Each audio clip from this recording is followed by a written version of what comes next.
What blade shape is actually the most useful? Well, I have my opinions. I'm going to tell them to you here in just a second on today's episode number 234 of KniFAQ, the series where I answer all your questions, sharp or dull.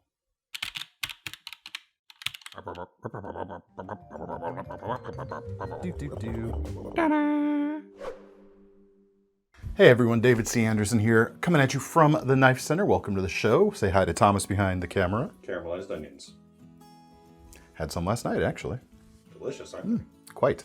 If you're new to this show, Thomas says random words at the beginning, and then we answer questions. We get the questions from the comments section below these videos. So if you've got a question, please leave it below.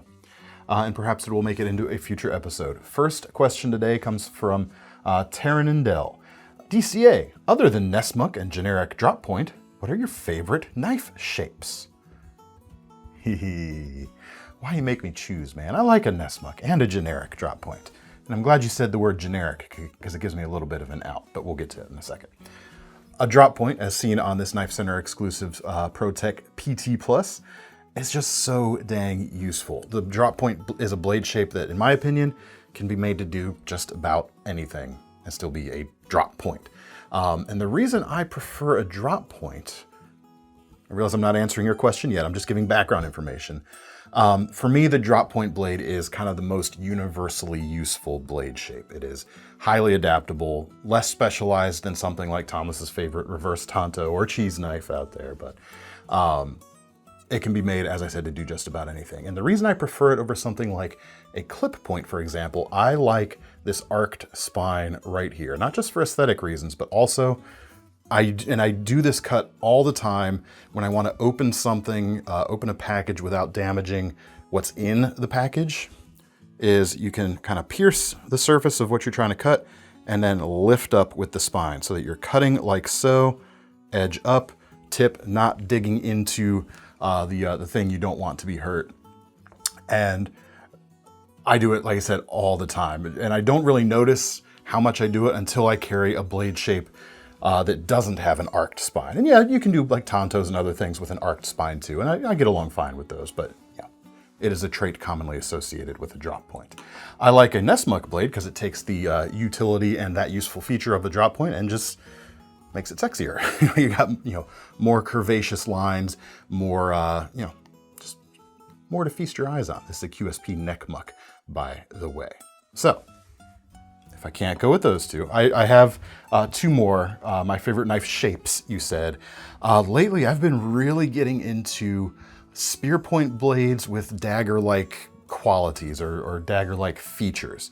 And yeah, all spear points are drop points, but hey, you said generic drop point. This Defiant 7 right here is not a generic drop point. And it's not all spear points that get me as excited, but spear points with this kind of grind going on here, this very deep swedge, deep long swedge in this case, with a very thin spine behind that bit, I just get really excited about right now. Maybe excited is the wrong word, but just I really dig them. You can still do that spine lift or that tip lift with the spine that I like for my everyday sorts of things, but there's just something about this that just works for me. Another good example, here we go, the cold steel counterpoint, certain versions of the CRKT M16. This type of thing, I really dig. It keeps the utility I like, but again, kind of like a Nessmuck, but in a different way. It adds more visual appeal, more visual interest versus a generic drop point, as you mentioned. The counterpoint is cool, and it's honestly kind of overlooked by me, I would say, in the cold steel lineup. Maybe I should pay more attention to this more often because it's a classic, quite honestly, in the lineup. The handle is great. You've got the strength of the triad lock. You've got AUS 10. You got that cool blade grind going on. Yeah, I like it. And the price on it's pretty good too, about $72 for something like this that is pretty hard working. Should mention, if you want to get your hands on any of these things, there's always links in the description down below. In addition to being able to buy one, you can also look up more detailed specs and prices and all that while you're there. That Defiant 7, I really wish I could afford this right now. This is $365, and sadly it's not in my budget, but it might be in yours. So nice. The other blade shape that I really jive on is the elliptical blade shape. And yeah, I know I'm kind of splitting hairs here too, but you know, something like the Canadian style skinning knife, like the Canadian belt knife here from Groman. This is the Groman original with that distinctive elliptical shape. And yeah, you know, it's kind of a cross between a drop point and a Nessmuck, but so what? It's my show. I get to make the rules, you know? Yeah, but I edited it. Yeah, that's true. Again, like what a Nessmuck does, and this is definitely kind of following, in my mind, like the same evolutionary family tree as the Nessmuck. This particular knife pattern came a little later. It adds visual interest while maintaining the things I like about the utility of a drop point. In fact, like my own Pocket Tango Nessmuck design kind of blends the lines between a Canadian style elliptical knife and a standard, if there's anything as a standard Nessmuck nowadays. But in my mind, this, even though we're calling it Nessmuck, kind of rides the line in between those two styles as well. You don't, you know, to have an elliptical blade shape, it doesn't always have to be associated with a, you know, a Canadian skinning style knife. For instance, this Bradley Kimura right here, which has some oil on the back of the blade, but the front looks good, is a perfect example of that kind of elliptical drop pointy shape. In a way, the expensive version of the Kershaw Lucha combines both of these secondarily preferred blade styles of mine. You've got an elliptical spear point with dagger-like features going on. Winner, winner in my book. We've actually got these on sale for now. Have been for a while too. I don't think we're raising the price anytime soon, but these are marked down from where they originally were. 20 CV blade, titanium handles with carbon fiber overlays, and this is about 250 bucks. And it's one of those when they're gone type of things. I like that blade shape a lot. I hope that helps. Favorite blade shapes, sound off in the comments below, or secondarily to that, you know, the drop point is kind of my favorite, or the drop point and the you know, the spin-offs, if you want to call it that here. They're my favorite because of their utility, but your favorite knife blade doesn't have to be because it's useful. So I'd love to hear your favorite knife shape style, and in your opinion, the most useful blade. My favorites are the ones that annoy you. We all know that, Thomas. You guys drop them down in the comments. Next question. Need to keep walking is the Askerer. And he says, Hala DCA and Pomus. I am an avid outdoors man and once was a chef. I ran fast and long once I became a man. My question is, how is the knife that you offer better than my Wüsthof paring knife for anything besides tactical reasons? Okay, let's get into it. Are you asking because you use the Wüsthof for everything and you genuinely find it quite useful? Or are you asking because you're genuinely curious? You know, you're looking to see what else is out there. Simple answer is, what the Wüsthof has is a very simple stainless steel. It's relatively tough. That's the kind of good thing it's got going for it. You know, these are built to stand up to the rigors of, you know, professional kitchen use, essentially. So they are very tough, but it's not going to hold an edge that long compared to the other stuff that we sell, which is what you're asking. The other stuff that we offer is, generally speaking, going to have, quote unquote, I say that because there's almost no such thing as the best steel, but they are going to have, quote unquote, better steel than what you get here. However, design-wise, there's a reason the paring knife has looked like this, essentially, for centuries. And even before they were called paring knives, this size and shape of blade is eminently useful for a broad range of things. So if you decide you like your paring knife, you want to use it for everything, I'm honestly not going to stop you, and I'm not going to get mad at you either. In a way, you're more free than all of us who like to buy a bunch of different knives, quite honestly. Brings me to another point. I mentioned this, kind of callbacks to several previous episodes today, or actually it was in the new knives last Thursday as well.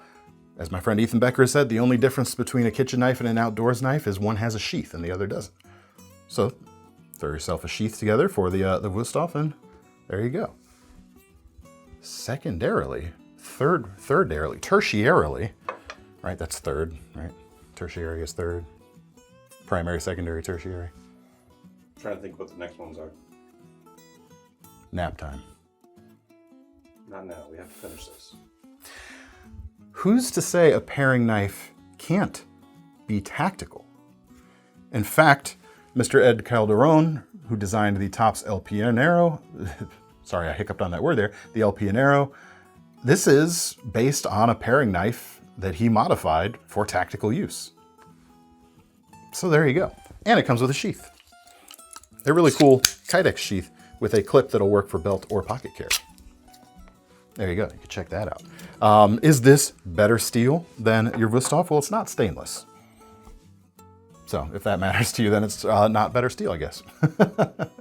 But yeah, if the Wusthof works for you and you don't feel the need for anything else, just use the Wusthof. If you're genuinely curious and wondering what else is out there, there's a lot higher levels of performance than the Wusthof can give you. Hope that helps. Now we come to the lightning round for today. First question is from Club EDC Guate. Hashtag KniFAQ. This is where variety is a bit overwhelming.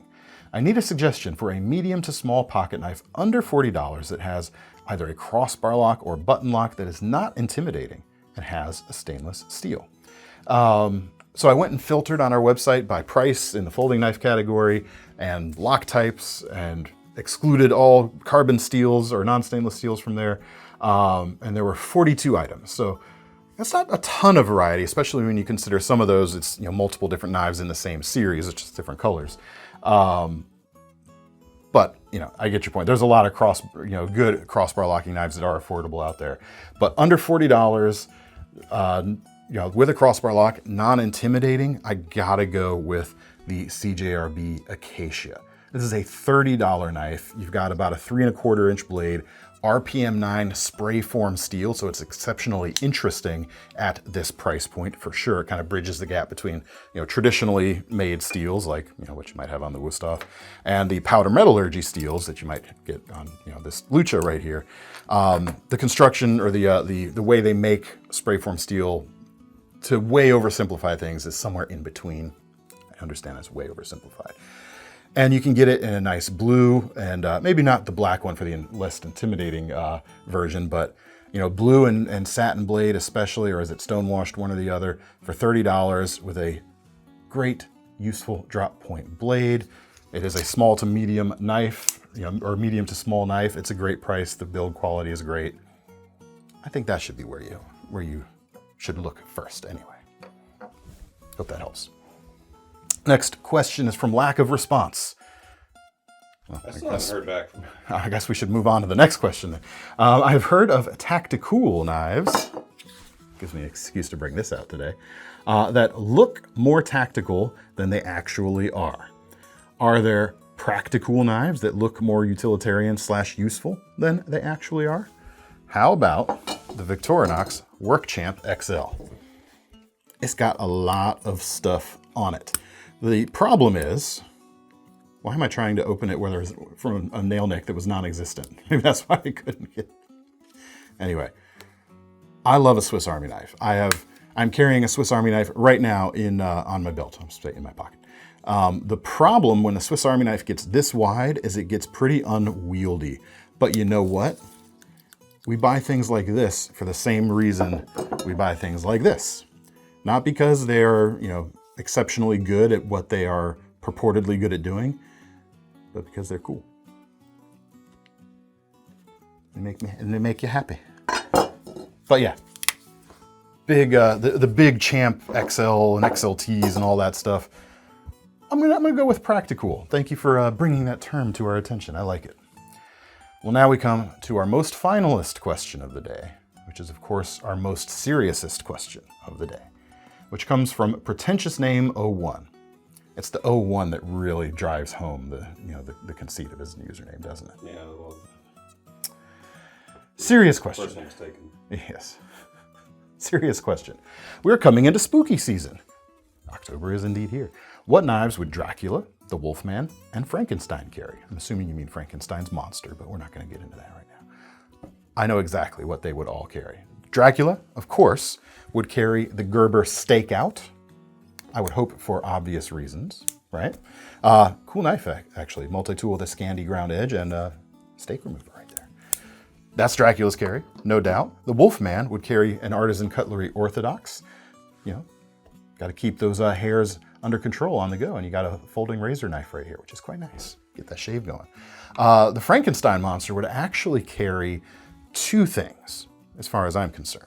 One would be a Gerber dual force, because, you know, he's got to turn those bolts after all.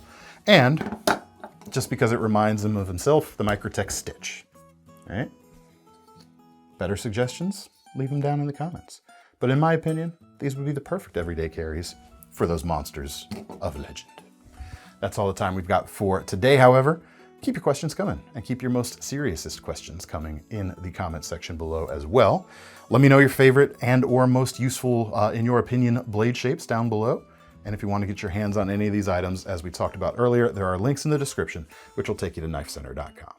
Don't forget about our long-running Knife Rewards program or our Sezzle payment options if you want to break things up into more affordable chunks. I'm David C. Anderson from the Knife Center. That's Thomas behind the camera. We're signing off, and now I want to go caramelize some onions. You do realize Dr. Frankenstein was the real monster. Yes, that is true. That is true.